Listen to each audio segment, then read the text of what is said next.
Hi there. You're on holiday. Imagine this. You're on holiday somewhere, right? Hopefully somewhere warm.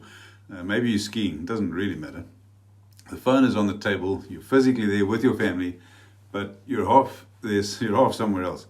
Part of you is waiting for that phone to ring, whether it be a customer issue, a team problem, something only you can sort out. Here's the uncomfortable question. Has the business actually fallen over every other time you've stepped away? And if not, why are you still waiting for it to?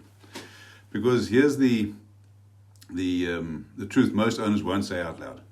Sometimes it's not the business that needs you. It's actually you that needs the business. Your identity and the business's identity, they've become fused together. They've become the same thing in your mind. Now look, I'm not a psychologist and I'm not trying to be, but I've seen this enough, certainly enough times to know that it's not about skill. It's not about capability.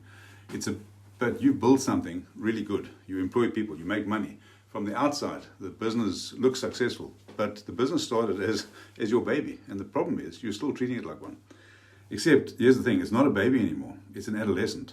It's more capable than you're giving it credit for, and the people inside it are more capable than you're letting them show you. Here's what actually happens in most owner-dependent businesses. The owner, whether consciously or not, trains the business to send everything upwards. Every decision, every exception, every customer issue, everything comes back to you.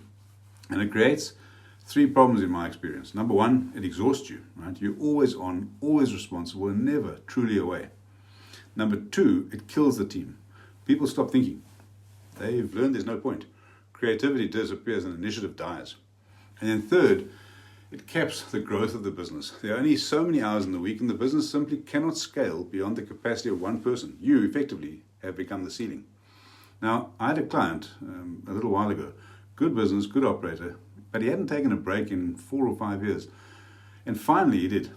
But here's the thing, he took the laptop along with him just in case. He was back at work within 4 days. Not because anything had gone wrong, but because he couldn't stand not being the most important person in the room. And when I've pushed owners on what's really driving that, it usually comes down to at least one of three things. Fear of irrelevance, right? If the business doesn't need me, what's my role? Fear of letting go. Right? No one will do this as well as I can. And the fear of losing the legacy. You spent 20 or 30 years building this and you're not ready to hand it over. Those fears are real. But here's the problem with them. If everything does still depend on you, the legacy isn't protected. It's actually at risk. There's a useful way to picture how a healthy business should work. Think of a clock face, right? At 12 o'clock is you, the owner. At 3 o'clock is your team. Down at the bottom at 6 o'clock is the customer. And then at 9 o'clock on the other side is the business.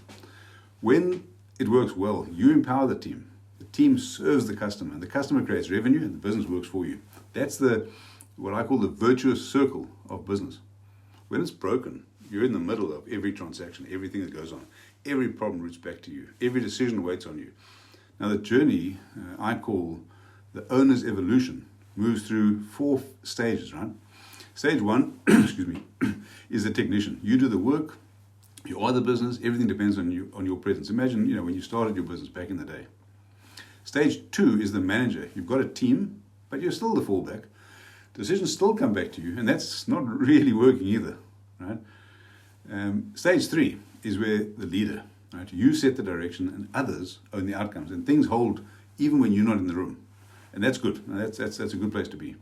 Stage 4, though, is where you want to be, and this is where you really want to get to. It's the entrepreneur. That the business performs with or without you. Your job isn't solving today's problems anymore. It's building tomorrow. Now, here's what I know. People like you have built a good business. You've got good people. The limit on where it goes from here isn't effort. It isn't time management.